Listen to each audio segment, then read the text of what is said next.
ketemu lagi dengan saya Coach Ridwan Abadi. Alhamdulillah kita bisa ketemu lagi di sesi ini, dan kita sekarang lanjut di episode berikutnya, sudah masuk di session yang ketiga dalam Business Maturity.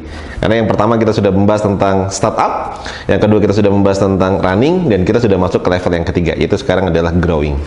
Kita coba flashback sedikit. Di pertemuan sebelumnya kita membahas tentang bagaimana membuat bisnis kita banjir order, bagaimana membuat kita itu bisnis kita ngomset, ya, dengan cara apa? Mengoptimasikan kanal-kanal pemasaran kita, ya, bagaimana membuat orang tahu, membuat orang datang, membuat orang beli, dan membuat orang beli lagi.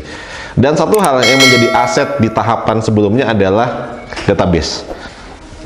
Banyak pelaku usaha itu yang kadang tidak aware dengan mengelola database-nya. Padahal setiap transaksi menghasilkan database, dan itu adalah aset yang luar biasa.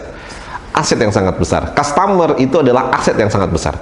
Kalau kita tahu contohnya Moka dibeli sama Gojek dengan nilai transaksi hampir 2 triliun. Kenapa Gojek mau mengakuisisi Moka? Salah satunya adalah karena Moka sudah dipakai oleh begitu banyak perusahaan, begitu banyak usaha di Indonesia. Database inilah yang menjadi sangat penting. Jadi sekarang kita sudah masuk di era big data. Jadi customer kita itu adalah aset kita, sehingga harus benar-benar kita collect, kita data, kita punya, dan bukan hanya sekedar kita punya, tapi kita manajemen dengan baik. Karena itu akan bisa menghasilkan transaksi-transaksi berikutnya. Nah, ketika kita sudah lakukan dengan baik tahapan ini, omset sudah mulai tercipta, seringkali pengusaha terjebak dalam lifestyle. Kenapa banyak orang gagal bertumbuh bisnisnya? Kenapa? Karena ketika bisnisnya menghasilkan omset, duit mulai kelihatan, omset bertumbuh, yang tadinya naik motor, gatel, aduh, naik motor ngeliat teman-teman sudah pada bawa mobil, pengen ganti mobil. Yang tadinya rumahnya karena cuma naik motor masuk di gang sempit gitu ya, akhirnya pengen ganti rumah yang lebih besar, di komplek yang lebih mewah gitu. Sehingga apa? Pertumbuhan bisnis, cash flow-nya kesedot ke lifestyle, sehingga bisnisnya nggak kemana-mana. Hati-hati. Ya, saya juga dulu pernah ngalamin seperti itu sebenarnya gitu. Cuman alhamdulillah udah tobat gitu ya. Dan saya ngerasa banget bahwa memang godaan lifestyle bagi para pengusaha, terutama yang berkomunitas, itu wah, hati-hati kalau Anda nggak siap dan Anda nggak kuat, Anda masuk ke pusaran lifestyle-nya teman-teman yang levelnya sudah di atas kita, level dewa. Padahal kita masih culun gitu ya. Habis kita, ya, kita nggak bisa ngurusin bisnis kita. Maka hati-hati banget. Growing ini adalah tahapan yang sangat krusial menurut saya, ya. Jadi kita harus tahu, oh ya, saya lifestyle-nya, misalnya contoh kalau saya, karena selalu mengajarkan ke teman-teman, itu adalah kita kalau bisa digaji dari perusahaan. Jadi lifestyle kita itu nggak terlalu bengkaknya luar biasa. Jadi ketika kita sudah bertumbuh, ada omsetnya, maka pertama kali kita harus pikirkan, oh saya mau digaji berapa dari perusahaan? 3 juta, 5 juta, 10 juta, tergantung kemampuan perusahaan Anda. Sehingga di situ kita kunci, kayak kita rem cet, ya wis. Pokoknya kamu gajimu sebulan ya 5 juta, ya gaya hidupmu ya 5 juta, ojo kakean pola, kira-kira gitu. Nah, sisa keuntungannya di mana? Sisa keuntungannya dimasukkan di perusahaan sebagai dividen. Akhir tahun kita bisa tarik duit dari perusahaan. Nah, ini harus disiplinkan. Kalau enggak, bahaya, Anda nggak akan kemana-mana bisnisnya. Bisa jadi apa? Bisa jadi yang semakin gede bukan cash-nya, tapi malah liability-nya, malah hutangnya gitu. Ini harus hati-hati banget ya teman-teman ya. Jangan ngerasa karena bisnisnya sudah bertumbuh, bisnisnya sudah menghasilkan omset, uangnya udah kelihatan banyak, tergoda di situ. Ya, jadi manajemen cash flow dengan baik. Yang pertama apa? Diri kita gaji, agar lifestyle kita bisa kita kunci. Nah, kalau seandainya kita sudah kunci lifestyle kita, di angka berapa sih kebutuhan kita? Misalnya kita couple planner, suami istri, suaminya bagian marketing, istrinya bagian keuangan atau bagian produksi, udah dua-duanya digaji 5 juta, 5 juta, 10 juta. Insya Allah cukup lah ya untuk pengusaha-pengusaha yang masih di level running, growing, 10 juta per bulan gitu ya.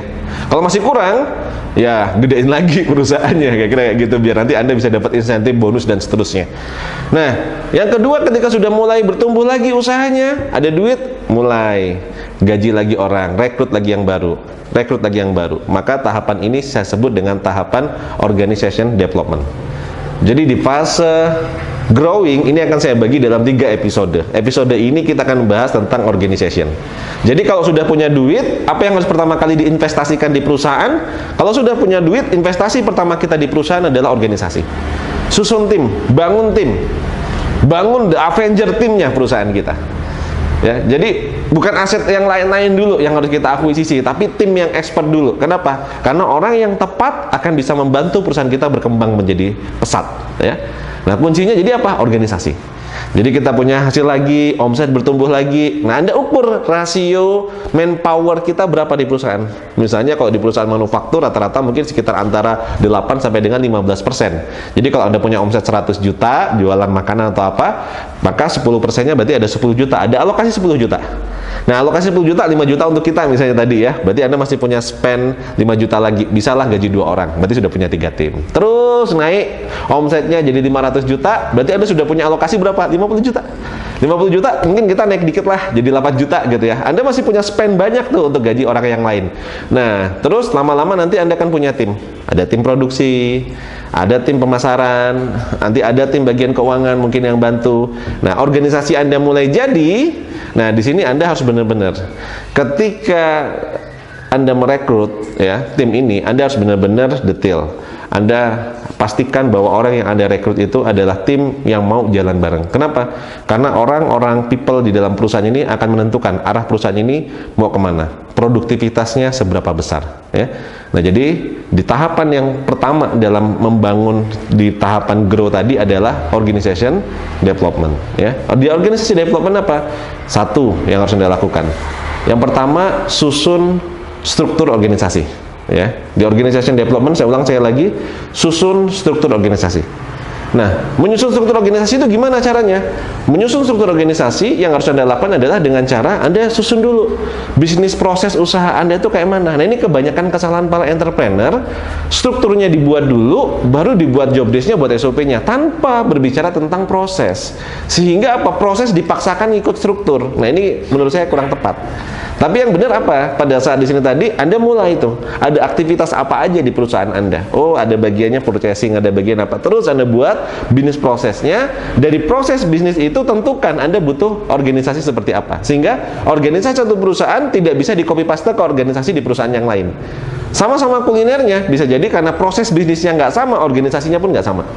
Maka tentukan proses bisnisnya gimana, A to Z-nya seperti apa, dari mulai masuk sampai keluar gitu. Kalau saya biasanya pakai ada pendekatan namanya FKI, form kegiatan individu. Saya split harian, mingguan, bulanan, tahunan, insidentil, masukkan dalam proses. Ketika sudah ketahuan semuanya, dari situ baru kita petakan. Oh, kelompok pekerjaan ini tugasnya divisi apa, kelompok pekerjaan ini tugasnya apa. Nah, boardnya baru disusun, jadilah organisasi.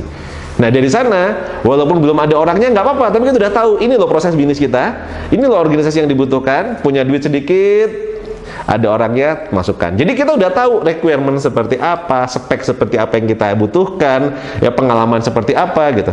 Karena apa? Karena prosesnya sudah ada, strukturnya sudah ada. Nah, kebanyakan dari kita enggak. Kita rekrut orang tuh kan karena udah mentok butuh. Waduh, saya udah nggak bisa produksi nih. Waduh, saya udah nggak bisa jualan nih. Asal hire. Anda belum tahu requirement-nya. Anda belum tahu spek kayak apa. Anda belum tahu kebutuhannya. Akhirnya apa? Yang dapat ya asal-asalan gitu. Untung-untungan kalau cocok, kalau nggak cocok akhirnya turnover-nya tinggi. Keluar masuk capek waktunya untuk training. Giliran udah pinter buat sendiri baper gitu kan. Maka Anda harus benar-benar prepare itu tadi. Ya, apa yang dilakukan?